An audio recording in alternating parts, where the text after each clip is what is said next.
Women Through Time, a channel where we tell women's stories and analyze women's history together. History can often be a very big and intimidating subject, so the goal of this channel is to keep it simple, easy to understand, and for be a place for everyone to learn. So today's question that we are going to be talking about and analyzing is, who was Betty Friedan? We're going to start with going through her early life. She was born in 1921 on February 4th in Illinois. Her father immigrated from Russia and her mother immigrated from Hungary. Her father worked as a jeweler and her mother worked as a journalist. In 1942, she graduated from Smith College with a psychology degree. And then after graduating, she moved to New York, where she became more left-wing with her politics. She also became pretty active in different political issues, such as labor unions and workers' rights for women. Now we're going to touch on her married life. She married her husband, Carl Friedan, in 1947, and they had 3 children together. She continued to work through all her pregnancies. She had her 3 children over the course of 1948 to 1956, and yes, again, during that time she was still working. Over time, they moved from New York to the suburbs, where she became primarily a stay-at-home mom / housewife, but she was still doing some freelance writing for women's magazines on the side. So what I would say she is most known for is her book, The Feminine Mystique. When you think of Betty Friedan, you usually think of The Feminine Mystique.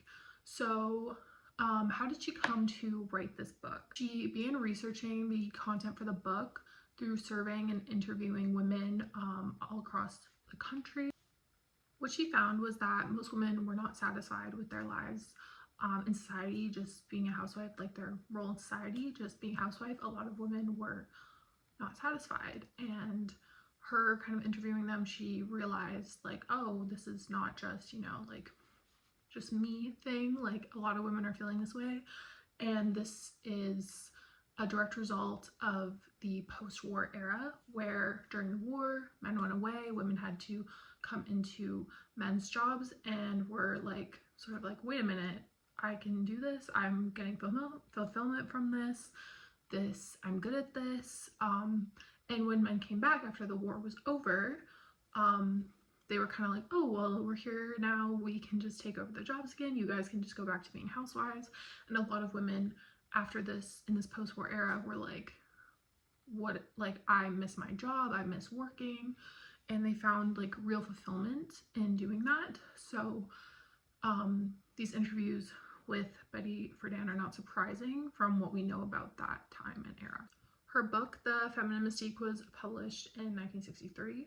One of the heavy critiques, and we'll get more into critiques later of Betty Friedan, but one of the big critiques of The Feminine Mystique is that she only really focused on white middle-class women's stories and neglected basically the rest of women. So as it was, like, you kind of have to look at it through that lens of like, okay, this is just, a very specific group's story, and she is kind of notorious for that over her career of only focusing on white middle-class women, which is very problematic. So I would say Betty Friedan is also best known for being an activist in the 1960s and 70s during the women's rights movement during the second wave of feminism.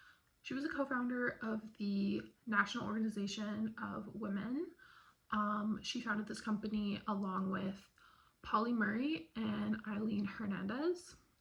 After this book was published, it was very controversial at the time. It kind of went against everything that society thought women should be, and like it even got backlash from women. I remember this from different learning I've done over the years, that even women didn't like the book. They said that they were happy being housewives. And to touch on again what her book was about, is mainly about gender roles in society at the time, and how many women were not happy with these gender roles anymore.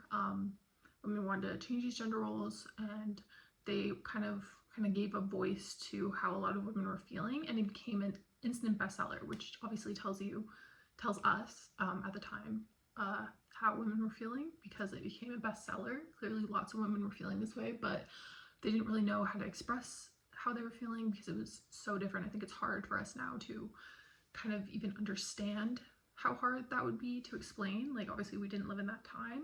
As women now, we didn't live in that time, so I think it would be very difficult to explain that feeling, and that book kind of did that for a lot of women. Like, her book did that for a lot of women. A lot of people have said that her book, The Feminine Mystique, was one of the most influential nonfiction books of the 20th century. Her book was kind of the gateway into her becoming one of the leaders of the women's rights movement at the time. So NOW's mission statement, which is the National Organization of Women, which I mentioned earlier that she had co-founded, at the time their mission statement was, and I quote, "To bring women into full participation in the mainstream of American society now, exercising all the privileges and responsibilities thereof in truly equal partnership with men." One of NOW's first course of actions was to get rid of sex-segregated help-wanted advertising. So some of her activist work include, she was one of the people who founded the National Abortion Rights Action League, which is now known as the NARAL Pro-Choice America. She organized the Women's Strike for Equality on the anniversary of women's suffrage on August 26, 1970. The issues she primarily focused on were workplace discrimination, the pay gap, and rights for pregnant women in the workplace, because at the time women could be fired for being pregnant. So that was something that she cared about. So getting into the critiques and backlash. So over time, through the feminist movement, as it was getting more traction, there's younger women coming into the movement, and more diverse voices are becoming amplified. More women are saying, hey, you're not representing me and who I am and my issues. And like, at the time, as a movement gets going, it's like, well, I have issues here and we need to focus on these, and like people butt heads. But Friedan